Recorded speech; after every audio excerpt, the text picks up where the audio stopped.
Assalamualaikum warahmatullahi wabarakatuh. Bismillah, alhamdulillah, wassalatu wassalamu ala rasulillah Sayyidina Muhammad ibn Abdillah wa ala alihi wa ashabihi wa mawala. La hawla wa la quwwata illa billah. Rabbi israh li sadri wa yassir li amri wahlul 'uqdatam min lisani yafqahu qawli. Ma'asyiral jamaah, salat zuhur yang senantiasa dirahmati Allah dan dimuliakan Allah Subhanahu wa taala. Alhamdulillah, kita sudah memasuki hari ke-7 dari bulan suci Ramadan kita. Semoga Allah Subhanahu wa taala menerima ibadah saum kita, menerima ibadah qiyamul lail kita, menerima segala ibadah amal soleh yang kita lakukan sepanjang bulan suci Ramadan. InsyaAllah kita semua nanti akan menjadi pribadi-pribadi yang bertakwa kepada Allah Subhanahu wa ta'ala. Amin ya rabbal alamin. Ma'asyiral jamaah, suatu ketika Syekh Imam Abu Laid ditanya oleh seorang muridnya.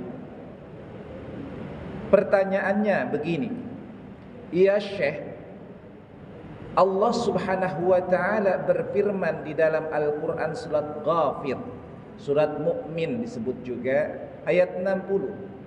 Ud'uni astajib lakum. Mintalah kepadaku, kata Allah, pasti aku akan ijabah. Tetapi pertanyaannya ya Syekh, kami sudah berdoa siang malam, pagi, sore, petang hari, berdoa kepada Allah Subhanahu wa taala, tetapi kok doa kami sepertinya tidak diijabah oleh Allah Subhanahu wa taala. Apa yang kami minta tidak diberi juga oleh Allah Subhanahu wa taala. Ini yang salah siapa? Apakah jangan-jangan Allah lagi enggak lempeng dengerin doa kita? Atau doa kita yang salah ya Syekh? Maka kemudian Syekh Abu Laid menjawab, "Ya murid-muridku, ya kaum muslimin, bagaimana doamu akan diijabah sama Allah sedangkan hatimu sudah mati? Kalau hati sudah mati, maka ibarat bangkai kalian ini, enggak hidup. Jasad kalian ada, bergerak, tapi hati kalian mati. Sehingga kalian berdoa tidak melahirkan hati di dalam doa kalian. Ucapan yang keluar dari lisan kalian hanyalah ucapan lip sync, tidak disertai dengan hati yang hidup, hati yang penuh dengan harapan." Lalu kemudian ditanya Imam Abu Laid, "Ya Syekh, apa sih yang menyebabkan hati kami mati sehingga kami berdoa tidak diijabah oleh Allah Subhanahu wa taala?" Maka kemudian Imam Abu Laid menjelaskan, ada 8 hal yang menyebabkan hati kita mati sehingga doa kita tidak diijabah. Ini harus kita pelajari nih. Kita kembangkan, kita aplikasikan agar doa-doa kita diijabah. Karena banyak di antara kita ngeluh, banyak di antara kita jadi pesimis. Tiap sholat doa, ya Allah, tapi enggak juga. Ada yang ingin naik jabatan, naik pangkat, tetap aja enggak naik-naik. Ada yang ingin gajinya naik, golongan naik, agak naik-naik juga. Ada yang deketin pacar, pacarnya nolak-nolak juga. Banyak doa. Ada yang pengen punya anak, enggak dikasih-kasih juga. Doa tiap hari, tiap malam, ba'da sholat fardu, sholat sunnah, tapi kok enggak dijabah oleh Allah Subhanahu wa taala. Maka jawabannya itu adalah karena hati kita sudah mati. Apa penyebabnya? Tadi dijelaskan 8. Yang pertama, aradtumullaha walam tu'tu. wa lam tu'tuhu bihaqqihi. Jadi kita mengenal Allah tapi enggak memberikan hak-haknya Allah. Kita tahu kalau ditanya Tuhan kita siapa? Allah. Kalau ditanya yang nyiptain langit dan bumi siapa? Allah. Kalau ditanya yang mengadakan, yang memberikan rezeki kepada kita siapa? Allah. Yang menakdirkan kita sekarang ada di sini siapa? Allah. Kita kenal dengan Allah. Kita tahu Tuhan kita Allah. Tapi pertanyaannya, sudahkah hak Allah kita berikan? Apa hak-hak Allah? Hak-hak Allah adalah diibadahi oleh kita. Nih, logikanya begini. Kita ingin cepat naik jabatan, tapi kita nggak pernah kenal sama pimpinan, nggak pernah kita taat sama pimpinan. Beda dengan orang yang dia mengabdi, bekerja di perusahaan dengan benar-benar, dengan sungguh-sungguh, lalu PDKT lah sama pimpinan, sama manajer, sama direktur. Maka kalau kita dekat dengan manajer, dengan direktur, ada keterikatan lahir wal batin, maka besok-besok itu satu posisi kosong nggak kemana-mana, ya kan? Posisi asisten, wakil kosong. Oh, ini kan ini dekat, nggak nyari jauh-jauh, maka gampang penempatannya. Begitupun sama Allah. Kalau kita mengabdi kepada Allah, beribadah kita kepada Allah, sholat fardu nggak pernah ditinggalkan, sholat sunnah tetap kita laksanakan dan kita manfaatkan fasilitas itu, kita dekatkan diri kepada Allah dengan amalan-amalan ibadah kita, maka insya Allah Allah kenal sama kita. Ya, kalau kita sudah dikenalkan nggak apa-apa, ditanya, oi si Fulan mah gampang nyarinya, orangnya gemuk pakai kacamata, maka gampang. Oh si gemuk. Maka gampang nyari si Fulan dari mulai atas sampai bawah, dari mulai karyawan sampai pimpinan, kenal sama orang itu. Maka itulah yang harus kita lakukan kepada Allah. Ya, jangan sampai kita nggak kenal sama Allah, nggak dekat sama Allah. Maka oleh karenanya lakukanlah amalan-amalan, ibadah-ibadah kita dalam rangka mendekatkan diri kepada Allah. Sholat jangan ditinggalkan, tepat waktu berjamaah, fasilitas-fasilitas sholat sunnah sebagai fadilah tambahan dilaksanakan, tahajudnya laksanakan, rayu Allah, dekati Allah. Maka kalau kita merasa dekat dengan Allah, maka Allah lebih dekat dibanding kedekatan kita, bahkan lebih dekat dibandingkan dengan tulang leher kita ini.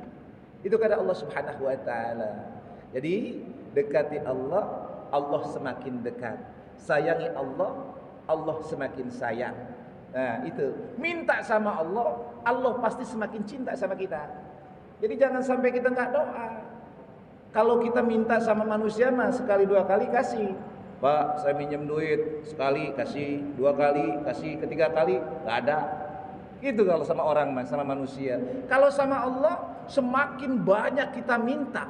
Minta apa aja sama Allah. Mau minta dunia, minta akhirat, minta kawin lagi, boleh. Minta sama Allah Subhanahu wa taala. Ya Allah, bini saya kayaknya kurang satu nih, harta banyak, gaji gede. Ya Allah, satu kurang cukup nih, gak ada yang ngurusin saya, minta lagi, 4 lagi. Minta sama Allah, minta sama Allah. Dekati Allah. Itu yang pertama itu. Kita kenal sama Allah, tapi tidak diberikan hak-hak Allah untuk diibadahi oleh kita. Pantas hati ini mati. Kalau orang jauh dari Allah kan mati hati, nggak takut dia, ya kan? Wah, nggak takut gue sama Allah. Mana Allah? Kan begitu jadinya. Itu yang pertama. Lalu yang kedua, yang menyebabkan hati kita mati adalah qara'tumul Qur'ana walam ta'maluna bih. Kita baca Al-Qur'an tapi tidak mengamalkan Al-Qur'an. Coba dalam kehidupan kita apa saja yang sudah diamalkan dengan amal Al-Qur'an? Rumah tangga yang nikah sudah dengan rumah tangga Qur'ani. Rumah tangga yang sesuai dengan tuntutan Allah.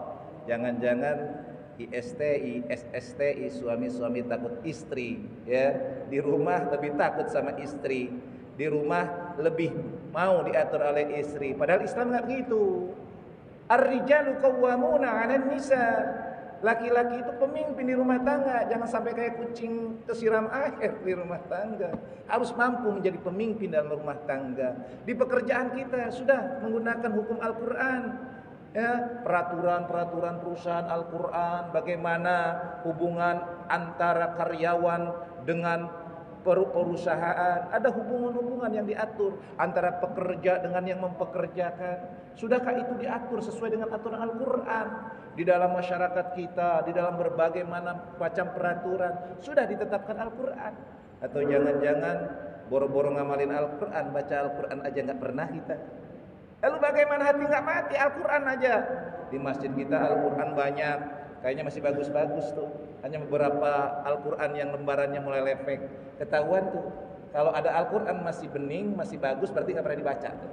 Ya, tapi kalau Al-Quran di masjid kita semuanya pada lepek, pada bekas baca, berarti jamaah di masjid ini semuanya adalah jamaah-jamaah yang Qur'ani. Insya Allah. Itu yang kedua. Jadi baca Al-Quran, amalkan Al-Quran, maka hati akan menjadi hidup. Lalu yang ketiga, yang menyebabkan hati mati adalah a'lantum annakum min ummati Muhammadin sallallahu alaihi wasallam wa lam ta'malu bi sunnatihi. Kita mengumumkan, kita mengakui bahwa kita adalah umat Nabi Muhammad sallallahu alaihi wasallam, tetapi kita tak pernah mengamalkan sunnah-sunnahnya. Kadang-kadang sekarang ditanya sunnah aja kagak ngerti. Sunnah itu apa? Itu yang dipotong kulup. Sunnah itu kalau yang dipotong anak kecil itu sunnah. Itu sunat, bukan sunnah. Sunnah itu adalah penjelasan Nabi, ucapan, perbuatan, pernyataan, sikap Nabi Muhammad SAW terhadap sebuah hal di dalam Islam. Nah itu, jadi kita amalkan sunnah-sunnah Nabi. Apa sunnah-sunnah Nabi? Lihat akhlak Nabi dah. Kalau akhlak Nabi sebagaimana sih? Kalau ingin tahu akhlak Nabi, ada dalam Al-Quran. Jadi Rasulullah itu Al-Quran yang berjalan. Jadi kalau ditanya, Ustaz, kalau akhlak Rasulullah seperti apa? Quran, baca Quran. Karena akhlak Rasulullah tidak terlepas daripada Al-Quran. Maka ikuti, contohkan yang dicontohkan oleh Nabi kita, Nabi Muhammad SAW. Sehingga mupuk rasa cinta kepada Nabi, sayang kita kepada Nabi. Ditanya, Mas, Nabimu siapa? Nabi Muhammad. Kenal gak? Agak kenal. Pernah ketemu? Gak pernah. Lah kok kamu cinta sama yang gak pernah ketemu, yang gak pernah bersua? Kok bisa cinta? Cinta itu karena Allah menganugerahkan kepada kita dengan hidayah iman wal Islam. Kita yakin kita gak pernah bertemu dengan Nabi, tetapi Nabi selalu ada dalam jiwa dan hati kita. Kita gak pernah bersua dengan Nabi secara langsung, tetapi karomahnya, kemuliaannya akan kita rasakan kalau kita cinta kepada Nabi dengan melaksanakan sunnah-sunnahnya. Maka hati akan terbuka, hati akan hidup, tidak akan lagi jumud atau mati. Itu yang ketiga. Lalu yang keempat, yang menyebabkan kita mati, akaltum ni'mata rabbakum walam tashkurulah. Kamu memakan nikmat Allah tetapi enggak bersyukur. Coba gini, sekarang kalau Allahnya kita, Allah ini jail Allah, ini udara atmosfer, ilangin. Apakah kagak mati kita semua? Atau enggak usah jauh-jauh, Allah sedikit jahil kepada kita hamba-hambanya, nih hujan, gak hujan aja 5 tahun, wah semua banyak yang mati. Tapi Allah gak begitu. Allah berikan rezeki kepada kita semua. Ya, di tengah krisis global ekonomi, makan gampang ya. Sekarang apalagi bulan Ramadan, kita jalan aja gak usah bawa duit, pasti ada yang ngasih makan. Ya, hakikatnya Allah yang ngasih itu. Maka kita harus bersyukur kepada Allah Subhanahu wa taala. Apa itu syukur? Kita berterima kasih kepada Allah Subhanahu wa taala, kemudian kita jaga potensi-potensi yang diberikan Allah kepada kita. Contoh begini, kita kerja di perusahaan ini, di Sena misalnya, di perusahaan Sena, BUMN Sena ini, caranya kita bersyukur adalah kita menjaga pemberian Allah itu. Kita bekerja baik dengan sungguh-sungguh, hasilkan karya yang sebaik-baiknya, kerjakan pekerjaan dengan sebaik-baiknya, itu implementasi syukur kepada Allah. Tapi kalau kita bekerja asal-asalan, semau-maunya, waktu kerja kita tidur, waktu kerja kita nggak jelas mengerjakannya, berarti kita kufur kepada Allah Subhanahu wa taala. Kita diberikan rezeki oleh Allah Subhanahu wa taala, maka kita harus bersyukur. Kalau kita kufur, maka hati kita akan mati. Lalu yang kelima yang menyebabkan kita hati ini mati adalah bahwa kita mengatakan kultum annal mauta haqqun. Kita mengatakan bahwa mati itu pasti, itu hak. Tetapi kita ternyata tidak mengambil pelajaran terhadap kematian itu dengan mempersiapkan bekal kita. Sekarang saya tanya, kalau besok mati udah punya bekal belum? Besok mati atau sekarang mati udah punya bekal belum? Yo, ini umur ini kan gak ada yang tahu nih. Kalau saya usia 48 tahun, usianya 50 tahun. Itu kalau namanya usia. Usia itu bilangan kelahiran sampai sekarang. Tapi kalau umur nggak ada yang tahu. Bisa saya belakangan, Pak Mugi duluan. Bisa Pak Mugi duluan, saya belakangan. Kan bisa begitu. Bisa yang tua duluan, yang muda belakangan. Ya kan? Bisa juga yang muda belakangan, yang tua duluan. Kan begitu kalau umur. Nggak ada yang tahu tuh. Itu umur. Oleh karenanya pertanyaannya, sudah disiapkan bekal kita menghadapi kematian itu. Kalau ditanya, kamu bakal mati? Iya mati. Bekalnya apa? Iya begini-begini aja. Nah, orang yang ingin hatinya hidup, siapkan bekal mati. Apa itu bekal mati? Iman, Islam, amal soleh. Banyakin amal soleh dengan berbagai macam variannya. Maka insya Allah hati ini akan hidup. Lalu yang keenam, kita percepat. Kalian menyatakan dijauhkan dari neraka. Ingin dijauhkan dari neraka. Doa kita kan, waqina adzabannar. Peliharalah dari api neraka. Tapi perbuatannya malah menceburkan diri ke neraka. Ya, mabuk, gak ditinggali, zina dilakuin. Ditanya, kamu takut neraka? Takut. Mau gak masuk neraka? Gak mau. Tapi kita masuk tercebur di dalamnya. Nah, orang kayak gini hatinya mati itu. Dan yang ketujuh, orang mengatakan saya ingin masuk surga, tapi perbuatannya menjauhkan diri dari surga. Apa itu? Disuruh ngaji, kagak mau. Disuruh ke majelis taklim, lebih suka nongkrong-nongkrong di bar, nongkrong-nongkrong tempat ajeb-ajeb. Ya, coba kalau ditanya, ini ada majelis taklim, anak ini dangdutan, banyakan mana? Nah, pertanyaan banyakan mana? Banyakan yang goyang-goyang dibandingkan dengan yang zikir, yang di situ ada taklim. Nah, itu yang menyebabkan hati mati. Ya, joget-joget dikit boleh lah, boleh, tapi jangan sampai berlebihan. Dan yang terakhir, yang kedelapan, yang menyebabkan hati kita mati, dafa'tum mautakum. Kalian menguburkan orang-orang mati yang meninggal tapi tidak mengambil i'tibar pelajaran dari kalian menguburkan jenazah itu. Jadi kalau nguburin jenazah itu jangan cuma nguburin. Lewat kuburan nih karet sini pipa kan orang lewat aja. Kadang-kadang nggak berpikir tuh. Padahal kalau kita harus ambil pelajaran tuh. Kalau lewat karet pipa itu misalnya orang meninggal, assalamualaikum ya ahlad diyar, ngambil pelajaran. Besok saya begitu tuh. Mending kalau mereka sudah dikubur lah, kita belum tentu dikubur. Mereka sudah enak kuburannya. Ya, ukuran 1x2. Rumah abadi gitu kan. Kita belum tentu. Maka kalau kita menguburkan jenazah, kita itu akan jadi jenazah, akan jadi mayat, maka ambil pelajaran. Ya Allah, ini orang masih bisa kita nganterin, kita doain, kita sholatin, kita kuburin. Lah besok-besok saya belum tentu ada yang mendoain, belum tentu ada yang nguburin, ya Allah. Oleh karena ambil pelajaran. Mudah-mudahan besok-besok kita dalam keadaan husnul khatimah, wafat di hadapan Allah Subhanahu wa taala. 8 perkara itulah yang menyebabkan hati kita mati. Lalu bagaimana agar doa kita diijabah oleh Allah Subhanahu wa taala? Maka yang pertama itu tadi, obati hatinya. Obati hatinya, hidupkan hatinya dengan amal-amalan yang tadi itu. Nanti setelah hati hidup, hati mulai tersentuh, indikasinya air mata bisa mengalir. Nih kalau hatinya yang mati nggak bisa nangis. Jadi kalau ada kesedihan nggak bisa nangis. Jadi kalau kita melihat penderitaan, melihat kesedihan, melihat musibah, air mata nggak nangis, hatinya udah mati. Cirinya begitu tuh.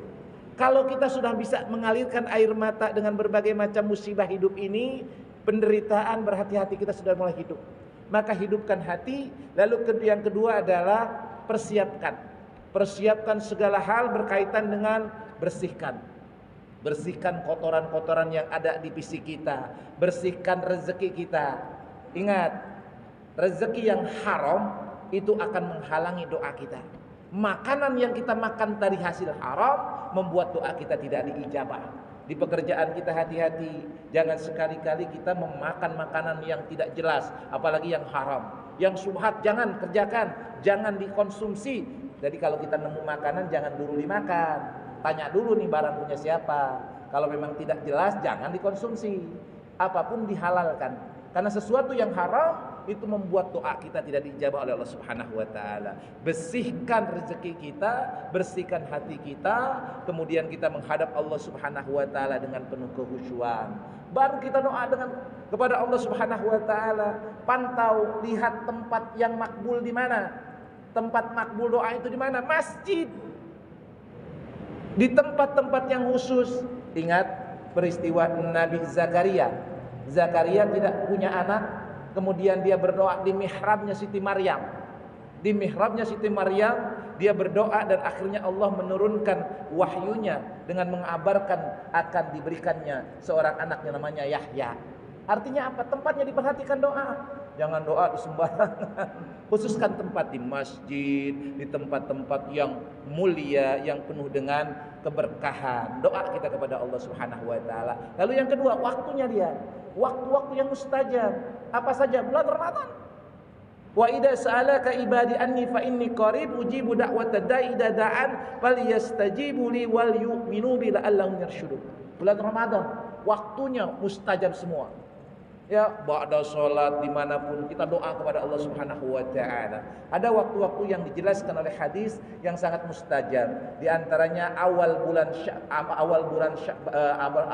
Rajab, pertengahan atau nisfu Sya'ban, kemudian malam Jumat. Malam Jumat sunnah Rasul. Ya, kalau yang enggak punya anak doa dulu ke malam Jumat. Ya, sebelum eksekusi doa dulu. Itu waktu yang mustajab. Kan ada ini banyak nih masalah zaman sekarang, sudah pernikahan berapa puluh tahun, berapa tahun, tapi nggak punya anak-anak juga. Maka malam Jumat manfaatkan ya untuk membunuh setan, ya, untuk membunuh setan, dan kita berdoa mudah-mudahan diberikan anak yang soleh dan soleha. Waktunya dipersiapkan. Lalu implementasi berdoa kepada Allah Subhanahu Wa Taala, lakukan doa dengan sebaik-baiknya. Hadirkan hati. Jangan doa Rabbana atina fid dunya hasanah wa fil akhirati hasanah tidur.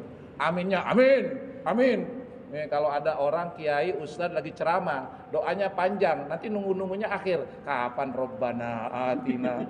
Ditunggunya Rabbana atinanya. Kan ada tuh ustaz yang panjang kalau doa, panjang banget. Kita mikir nih, lama banget nih ustaz, kapan Rabbana atinanya? Nah, jangan begitu. Gimana kita mau diijabah doanya kalau hatinya kelit? Hatinya nggak ikhlas, maka doa itu hadirkan hati, kemudian di situ doa kepada Allah Subhanahu wa taala, tadarru wa khufya, merendahkan hati dan diri kita, hadirkan rasa khawatir, takut kita kepada Allah Subhanahu wa taala kalau kita ini mendurhakai Allah Subhanahu wa taala.